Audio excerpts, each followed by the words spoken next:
Hello everyone. आज इस video के अंदर हम master your emotions book summary का पार्ट 2 करेंगे।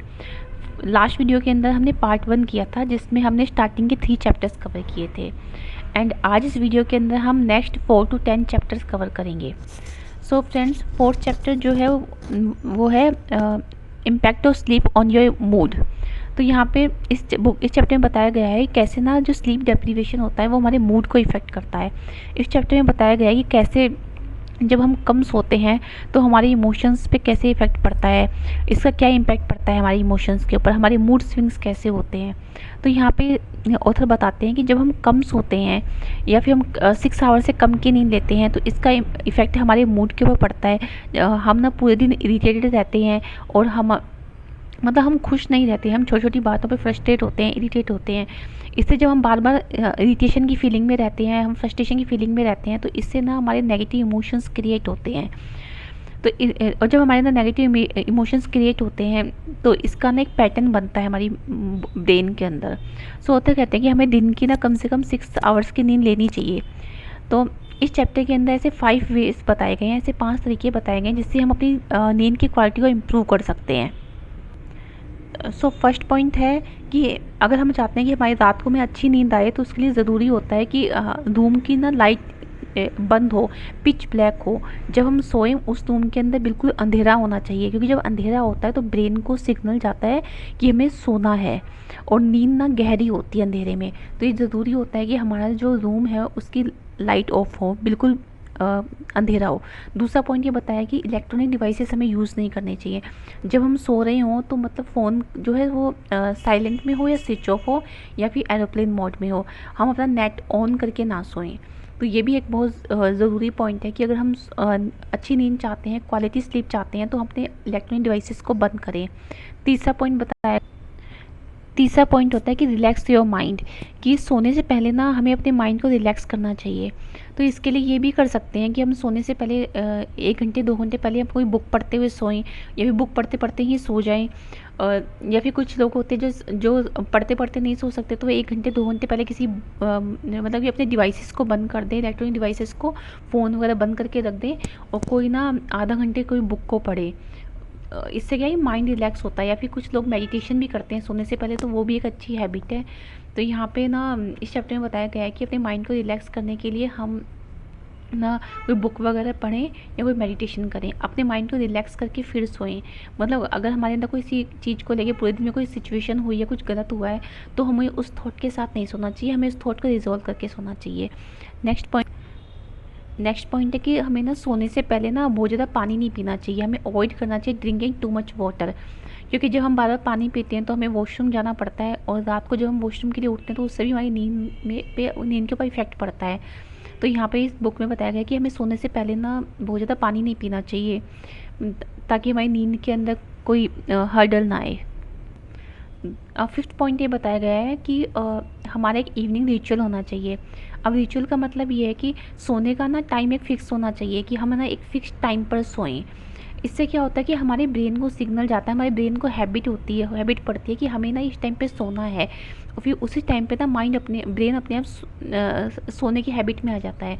तो ना कुछ लोग होते हैं जो अलग अलग टाइम पे सोते हैं, कोई 11 बजे, कोई 12 बजे, कभी 9 बजे, कभी 8 बजे। तो इससे क्या होता है कि ब्रेन ना कन्फ्यूज़ रहता है, ब्रेन को समझ में नहीं आती। और ऐसी सिचुएशन में ना जब हम सोने जाते हैं तो हमें नींद आने में काफ़ी टाइम लगता है। लेकिन जब हमारा एक फिक्स रिचुअल होता है, हमें ब्रेन को पता होता है कि भाई इस टाइम लाइट ऑफ हो जाएंगी और हमें इस टाइम सोना है, तो फिर धीरे धीरे ना ब्रेन को हैबिट होने लग जाती है और फिर हमें बेड पर जाते ही नींद आ जाती है। तो जिन लोगों को ये रहता है कि हमें ना नींद आने में बहुत टाइम लगता है, तो उनके लिए बहुत ज़रूरी है कि वे रिचुअल को अपनाएं, कि वो एक फ़िक्स टाइम पर सोएं ताकि वो सुबह भी फ़िक्स टाइम पर उठ सकें। एक फ़िक्स टाइम उनका सही, मतलब एक हैबिट पड़ जाए ब्रेन को भी सोने की। सो फ्रेंड्स, इस चैप्टर ये जो 4th चैप्टर में, इसमें ना ऑथर ने स्लीप के बारे में बताया कि कैसे स्लीप जो है हमारे इमोशंस को इफेक्ट करती है और हमें अपने स्लीप की क्वालिटी को कैसे इम्प्रूव करना चाहिए। So friends, next 5th chapter है using your body to influence your emotions. तो इस चैप्टर के अंदर बताया गया है कि कैसे ना हमारी बॉडी का जो पोस्चर है और हमारी जो लैंग्वेज है वो इमोशंस के ऊपर इम्पैक्ट डालते हैं। तो यहाँ पे ऑथर बताते हैं कि हम ना किस तरीके से बैठते हैं, हमारा जो पोस्चर होता है, अगर हम ना बहुत ऐसे झुक कर बैठते हैं और मतलब डरे हुए से बैठते हैं, या फिर हमारा ना हम एकदम श्रिंक हो जाते हैं, तो इसका भी इम्पैक्ट जो है ना हमारे इमोशंस के ऊपर पड़ता है। तो यहाँ पे ना इस चैप्टर के अंदर एक ना सर्वे एक स्टडी बताई गई है। उसमें बताया गया है कि कुछ पार्टिसिपेंट्स जो थे स्टडी के अंदर, उन पार्टिसिपेंट्स को 2 मिनट के लिए एक गुड पोस्चर में बैठने के लिए बोलते हैं। तो जब वो 2 मिनट के लिए उस गुड पोस्चर में बैठते हैं तो उनके अंदर जो जो तो 2 मिनट जो मतलब कॉन्फिडेंट पोस्चर में बैठने से तो जो पार्टिसिपेंट थे उनके अंदर जो कॉन्फिडेंट और जो पावरफुल पीपल होते हैं उनके जो करेक्टरिस्टिक्स होते हैं वो डेवलप होने शुरू हो जाते हैं। तो यहाँ पे होता कहते हैं कि 2 मिनट के जो हम ना एक पावरफुल पोस्चर में बैठते हैं तो उसका इम्पैक्ट भी हमारे इमोशंस के ऊपर पड़ता है। तो ये बता दें कि जो हम अगर हम अपने इमोशंस को चेंज करना चाहते हैं तो हमें अपनी बॉडी लैंग्वेज को, अपने बॉडी के पोस्चर्स को भी चेंज करना चाहिए। जब हम किसी सिचुएशन में अपने थॉट्स को चेंज नहीं कर पाते, अगर हमारे थॉट्स हम पे ओवर पावर कर जाते हैं तो वहाँ पे हमें अपनी बॉडी को यूज़ करना चाहिए अपने इमोशंस को चेंज करने के लिए। तो यहाँ पे बताया गया है कि कैसे ना हमारे जो बॉडी के पोस्चर्स को चेंज करने से, हमारी बॉडी लैंग्वेज को चेंज करने से हमारे इमोशंस चेंज होते हैं। तो ये जो सर्वे हुआ था जिसमें 2 मिनट के लिए हाई पावर पोज में बैठने के लिए कहा था पार्टिसिपेंट्स को, उस सर्वे में ये हुआ कि जब ना जो पार्टिसिपेंट 2 मिनट के लिए जो हाई पावर पोज में बैठे उससे उनका टेस्टोस्टेरोन हार्मोन जो है वो 25% तक इंक्रीज़ हुआ और जो कोर्टिसोल हार्मोन था वो 10% तक डिक्रीज़ हुआ। एंड जो रिस्क टॉलरेंस पावर होती है पर पीपल के अंदर वो 86% तक बढ़ गई। तो यहाँ पे इस चैप्टर में बताया गया है कि जब हम एक हाई पावर पोज में बैठते हैं उससे ना हमारे मतलब इमोशंस पे क्या इम्पैक्ट पड़ता है, मतलब डायरेक्ट इम्पैक्ट पड़ता है। तो जो लोग मतलब जिम वगैरह जाते हैं उन लोगों में डिप्रेशन के चांसेस बहुत कम होते हैं। तो यहाँ पे ऑथर ने एक फिजिकल एक्टिविटी को भी इस चैप्टर में बताया है कि कैसे ना फिजिकल एक्टिविटी करने से हमारे इमोशंस पे इफेक्ट पड़ता है। जो लोग डिप्रेशन में होते हैं, जो लोग एंग्जाइटी में होते हैं, उनके लिए इस चैप्टर में बताया गया है कि उन ऐसे लोगों को जो डिप्रेशन में रहते हैं उन्हें फिजिकल एक्टिविटी करनी चाहिए, उन्हें एक्सरसाइजेस करनी चाहिए, क्योंकि इससे फिजिकल एक्टिविटी करने से, एक्सरसाइजेस करने से जो हार्मोन्स होते हैं वो बैलेंस होते हैं और जो डिप्रेशन के जो हार्मोन्स होते हैं, डिप्रेशन की जो फीलिंग हमारे अंदर जो सप्रेस्ड इमोशंस होते हैं वो रिलीज़ होते हैं। तो फिजिकल एक्टिविटी बहुत ज़रूरी बताई है। दूसरा ये बताएं कि जो लोग डिप्रेशन में होते हैं वो मेडिसिन लेते हैं, एंटी डिप्रेसेंट्स मेडिसिन लेते हैं, तो उनको ये कहा है कि जो एक्सरसाइजेज होती हैं, जो एक्सरसाइज होती है वो ना एंटी डिप्रेसेंट का ही काम करती हैं। उन्होंने यहाँ पे एक ना सर्वे का भी एक एग्जाम्पल दिया है कि उन्होंने ये से बताया कि जो लोग एंटी डिप्रेसेंट लेते थे, मतलब 2 ग्रुप बनाए गए थे। कुछ लोग थे जो एंटी डिप्रेसेंट ले रहे थे और दूसरा ग्रुप था जो एक्सरसाइज कर रहा था, तो दोनों के रिजल्ट जो है सेम ही आए थे। तो यहाँ पे इस चैप्टर में बताया गया है कि जो एंटी डिप्रेसेंट है और जो एक्सरसाइजेज है वो उनका इक्वल ही रिजल्ट निकला था इस सर्वे में। तो जो लोग एक्सरसाइजेस करते हैं उनके डिप्रेशन के चांसेस बहुत कम हो जाते हैं। बॉडी से ना ये जो नेगेटिव इमोशंस होते हैं वो एक्सरसाइजेस करने से रिलीज़ होते हैं। तो यहाँ पे ऑथर कह रहे हैं कि हमें ज़रूरी नहीं है कि हम ना बहुत ज़्यादा मतलब हम 10 वॉकिंग के बारे में बताया ऑथर ने, और ये कहा कि ज़रूरी नहीं है कि हम ना 10 माइल से डे ही चलें। अगर हम आधे घंटे की वॉक भी करते हैं तो उससे भी हमारे अंदर के जो स्ट्रेस हार्मोन्स हैं वो रिलीज़ होते हैं। तो इस चैप्टर में बताया गया है कि कैसे जो हमारे बॉडी के पोस्चर्स हैं, जो लैंग्वेज है बॉडी की, वो हमारे इमोशंस को इम्पैक्ट करती है, और कैसे जो एक्सरसाइजेज है, जो फिजिकल एक्टिविटी है, वो हमारे अंदर के स्ट्रेस हार्मोन्स को और जो नेगेटिव इमोशंस हैं उनको रिलीज़ करती है। सो फ्रेंड्स, अब हम नेक्स्ट चैप्टर पे चलते हैं। नेक्स्ट चैप्टर है 6th chapter. So 6th chapter है using your thoughts to influence your emotions. इस चैप्टर ने ऑथर ने थॉट्स के बारे में बताया कि कैसे थॉट्स जो है वो हमारे इमोशंस को इफेक्ट करते हैं। फ्रेंड्स, हम जानते हैं कि हम जैसा सोचते हैं ना वैसे ही हम बनते हैं। We become what we think. तो ये हम सुनते आ रहे हैं कि हमारे विचार जो जैसे होते हैं वैसे ही हम एक्शंस लेते हैं, वैसे ही हमारे अंदर के इमोशंस बनते हैं और वैसे ही फिर हम एक्शंस लेते हैं। तो यहाँ पे ऑथर ने कहा कि हमें अपने थॉट्स को देखना चाहिए कि हम किस तरह के विचार अपने अंदर रखते हैं और हमारे अंदर डोमिनेंट थॉट्स क्या चल रहे हैं। हमें ऑब्जर्व करना चाहिए पूरे दिन, मतलब हमें ये चीज़ हमें नोटिस करनी चाहिए कि हमारे अंदर किस तरीके के विचार चल रहे हैं। हम नेगेटिविटी से भरे हुए हैं, हमारे अंदर डिप्रेशन के थॉट्स हैं, किस तरह के थॉट्स हम उनको ऑब्जर्व करें और हम उन थॉट्स को चेंज करने की कोशिश करें। तो यहाँ पे थॉट्स को भी ना रीज़न बताया गया अपने इमोशंस को इफेक्ट होने का। दूसरा ये है कि ऑथर ने कहा कि अपने इमोशंस को चेंज, अपने थॉट्स को चेंज करने के लिए हमें मेडिटेशन करना चाहिए। मेडिटेशन को एक बहुत अच्छा टूल बताया गया है थॉट्स को चेंज करने का। तो ऑथर कह रहे हैं कि हमें ना मेडिटेशन करना चाहिए, क्योंकि मेडिटेशन करने से क्या है कि हमारे जो न्यूरो पाथवे जो है वो चेंज होती है, हमारे जो, और ऑथर ने जो है हमारे जो माइंड है उसको मंकी माइंड बताया है। कहा है कि ह्यूमंस का जो माइंड होता है वो हमेशा पास्ट से फ्यूचर में और हमेशा ना इधर से उधर घूमता रहता है, वो हमेशा क्रिटिसिज्म में रहता है, वो हमेशा प्रॉब्लम्स को ही ढूंढता रहता है। तो ये मंकी माइंड बताया जो कहीं पे रुकता नहीं है। तो माइंड को कंट्रोल करने के लिए इस चैप्टर में बताया गया है कि हमें मेडिटेशन करना चाहिए, क्योंकि मेडिटेशन जो है हमें हमारे थॉट्स से में हमारे और हमारे थॉट्स का डिस्टेंस क्रिएट कर देता है।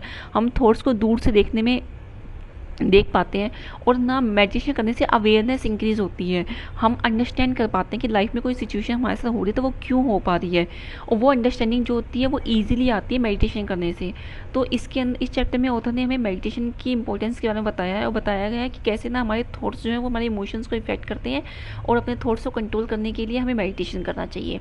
एक चीज़ हो रहा है कि ऑथर ने हमें इसमें ना विजुअलाइजेशन की इंपॉर्टेंस भी बताई है कि हमारा ब्रेन जो है ना वो रियलिटी में और इमेजिनेशन में फ़र्क नहीं कर सकता।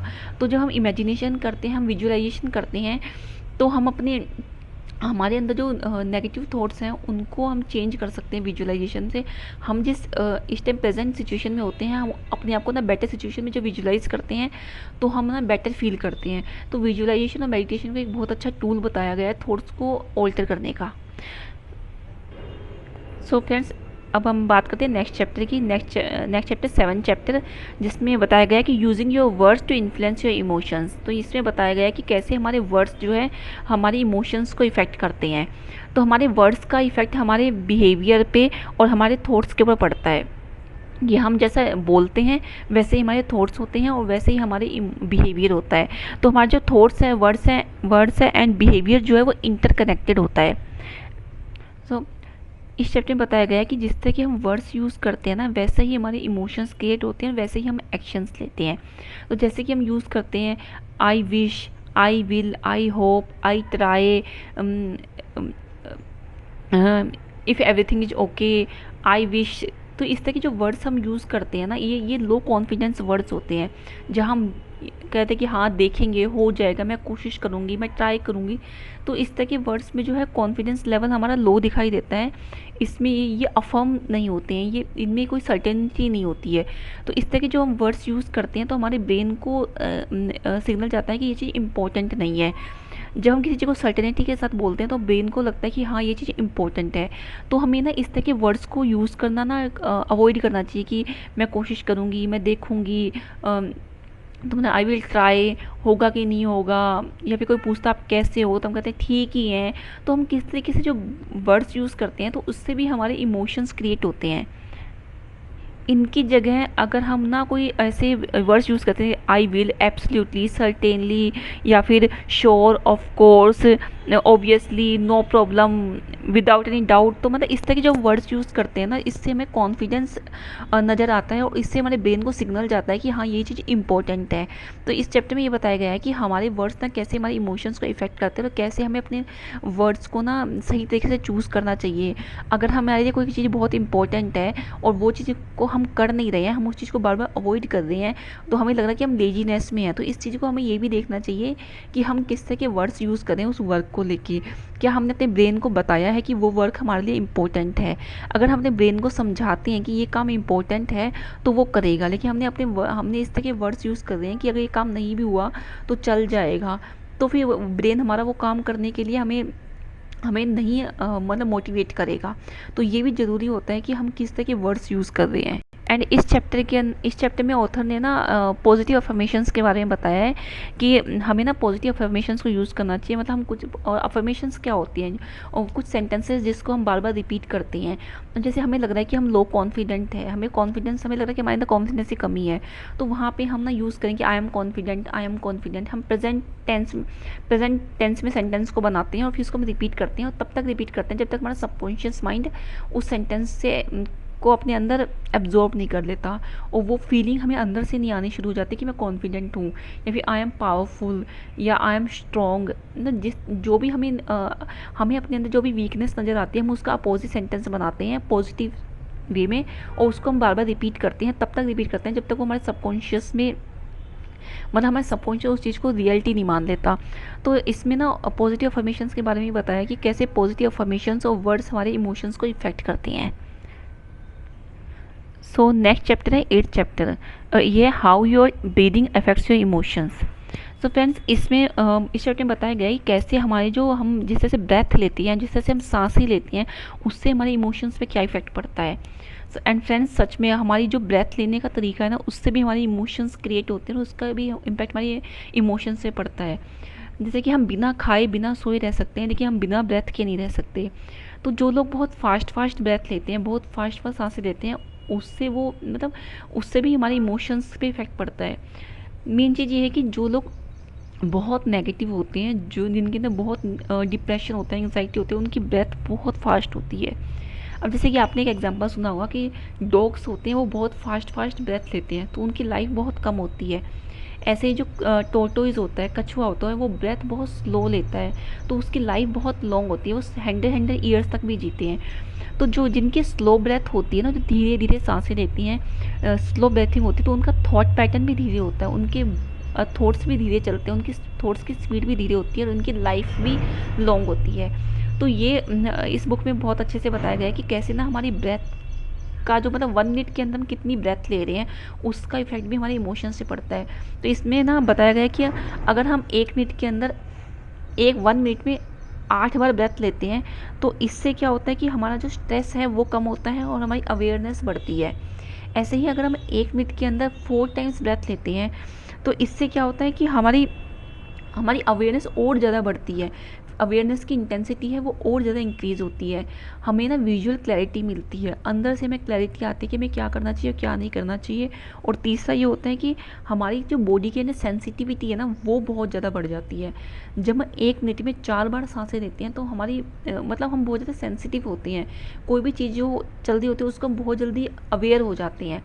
तीसरा होता है 1 मिनट में 1 बार सांस लेना, तो इसके लिए वो लोग कर पाते हैं 1 मिनट में 1 बार सांस, जो बहुत अच्छे से मेडिटेटर होते हैं, जो बहुत अच्छे से मेडिटेशन करते हैं, ये फिर एनलाइटनमेंट की स्टेज पे चले जाते हैं।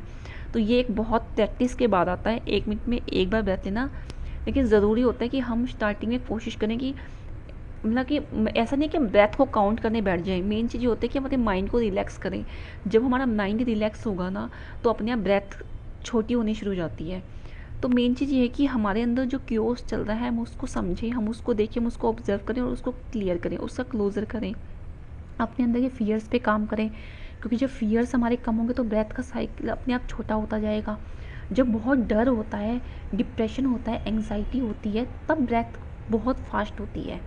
तो इस चीज़ को समझना है कि हम अपना कि मतलब ब्रेथ का भी इमोशंस के ऊपर इफेक्ट पड़ता है। दूसरा ये होता है कि हम कपालभाति वगैरह कर सकते हैं।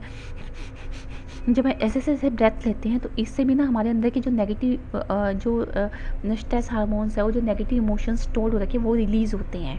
तो मतलब इस चैप्टर में बताया गया है कैसे ना हमारी ब्रेथ हमारी इमोशंस पे इफेक्ट डालती है। सो नेक्स्ट चैप्टर है 9th चैप्टर। तो इसमें बताया गया ये है how your environment affects your emotions.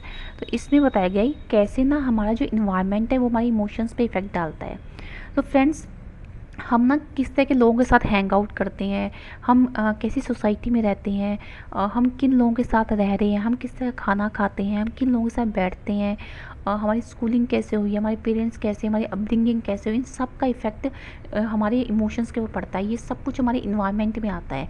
तो हम मतलब हम जहाँ हम रह रहे हैं वहाँ पे कैसी साफ़ सफाई है, हम कितनी क्लीनिनेस में रह रहे हैं, हम किस तरह के कपड़े पहन रहे हैं, हम किस तरह की बुक्स पढ़ते हैं, हम किस तरह के टीवी शोज़ देखते हैं, तो इन सब का इफ़ेक्ट हमारी इमोशंस के ऊपर पड़ता है। तो यहाँ पे इस चैप्टर में बताया गया है कि कैसे ना हमारा इन्वायरमेंट हमारे इमोशंस को क्रिएट करता है। सो फ्रेंड्स, इसमें एक चीज़ और बताई गई है कि जब हम बहुत डिमोटिवेटेड फील करते हैं, हम बहुत बुरा फील करते हैं, तो उस टाइम पे अगर हम अपने आसपास की जगह को साफ़ करते हैं, डीक्लटरिंग करते हैं, क्लीनिनेस के ऊपर ध्यान देते हैं, जब जब हम बहुत नेगेटिव फील करें तो उस टाइम अगर हम शावर लेते हैं, हम न्यू क्लोथ्स पहनते हैं, हम बाहर जाते हैं, तो हम और अच्छा फील करते हैं। तो इसमें ऑथर ने बताया कि कैसे ना हमारा इन्वायरमेंट हमारे इमोशंस के ऊपर इफ़ेक्ट डालता है। सो नेक्स्ट चैप्टर है 10th chapter, and how music affects your emotions. तो म्यूज़िक के बारे में तो आपको ही पता है, आप सब जानते हैं कि म्यूज़िक हमारे इमोशंस को कैसे इफ़ेक्ट करता है। कि जब हम बहुत बुरा फील करते हैं तो मोस्टली हम म्यूज़िक को ही सुनते हैं। तो यहाँ पे चैप्टर में बताया कि कैसे ना म्यूज़िक ना हमारी इमोशंस को क्रिएट करता है, कैसे हमारी म्यूज़िक से हमारे नेगेटिव इमोशंस हील होते हैं। तो इस चैप्टर में बताया गया है कि जब हम एक अच्छे म्यूज़िक को सुनते हैं तो हमारे अंदर के जो स्ट्रेस हार्मोन्स है वो रिलीज़ होते हैं और हम ना अच्छा फील करते हैं। तो यहाँ पे ऑथर कहते हैं कि हमें ना डिफरेंट डिफरेंट काइंड के म्यूज़िक को ना ट्राई करना चाहिए, एक्सपीरियंस करना चाहिए, ताकि हम समझ सकें कि अलग अलग तरह के म्यूज़िक को सुनने से हम किस तरह का हमारा मूड स्विंग होता है, किस तरह के हमारे मूड्स के इफेक्ट पड़ता है। तो हमें एक्सपेरिमेंट करना चाहिए डिफरेंट डिफरेंट म्यूज़िक को सुनने का। दूसरा है कि म्यूज़िक को कुछ लोग जो है वो मेडिटेशन के लिए भी यूज़ करते हैं। तो मतलब म्यूज़िक मेडिटेशन के टाइम पे भी अगर म्यूज़िक यूज़ करते हैं तो वो हमें मेडिटेशन करने में आसानी होती है। तो जिन लोगों को मेडिटेशन करने में डिफ़िकल्टी होती है उनके लिए बहुत अच्छा होता है कि वो म्यूज़िक को यूज़ करें, क्योंकि म्यूज़िक को यूज़ करने से हमारा जो फोकस होता है, हमारा ध्यान तो म्यूज़िक पे होता है और जो थॉट्स पे ध्यान कम जाता है। तो म्यूज़िक जो होता है वो मेडिटेशन में भी हेल्प करता है। तो हमें मतलब कि म्यूज़िक का भी बताया गया है कि म्यूज़िक जो एक बहुत अच्छा तरीका है अपने इमोशंस को कंट्रोल करने का। ऐसे अगर हम ना जब हम बहुत परेशान होते हैं या फिर परेशान नहीं भी होते, अगर हम कोई बहुत दुख भरे गाने सुनते हैं, कोई ऐसे म्यूज़िक सुनते हैं जो बहुत लाउड होता है, तो उसका भी इफ़ेक्ट हमारे इमोशंस के ऊपर पड़ता है। बहुत बार आप देखना, अगर आप अच्छे मूड के अंदर अगर आप बहुत दुख भरे सॉन्ग सुनते हो तो आपका मूड चेंज हो जाता है, तो आप भी उस दुख में घुस जाते हो। बिना मतलब बिना अच्छे वाले मूड को हम अपना खुद का ख़राब कर लेते हैं। तो ये चीज़ बताई गई कि हमें सॉन्ग्स का सिलेक्शन भी सही करना चाहिए, हमें अच्छा इंस्ट्रूमेंटल म्यूज़िक सुनना चाहिए। ऐसा नहीं है कि जो म्यूज़िक ट्रेंड में है हम उस म्यूज़िक को सुने। ये होता है कि हमें क्या सूट कर रहा है, ऐसा कौन सा म्यूज़िक है जो हमारी एनर्जी को अपलिफ्ट करे। ऐसे म्यूज़िक को मत सुनो जो हमें डाउन फील कराए, वो हमें और नीचे जाए। हमें ऐसे म्यूज़िक को सुनना चाहिए जो हमारे मूड को और अपलिफ्ट कर सके, जो हमें हमारे अंदर हैप्पी हार्मोन्स को डेवलप करे। और ऐसे म्यूज़िक को सुने जो हमें मेडिटेशन करने में हेल्प करे और हमारी एनर्जी को मतलब एनर्जी को काम करे, हमारे माइंड को रिलैक्स करें। सो फ्रेंड्स, ये ना आज हमने मास्टर योर इमोशंस बुक की समरी का सेकंड पार्ट किया है और इसमें हमने 4 to 10 चैप्टर्स कवर किए हैं और नेक्स्ट पार्ट में हम पार्ट 3 करेंगे। सो आज की वीडियो के लिए इतना ही है। Thank you friends.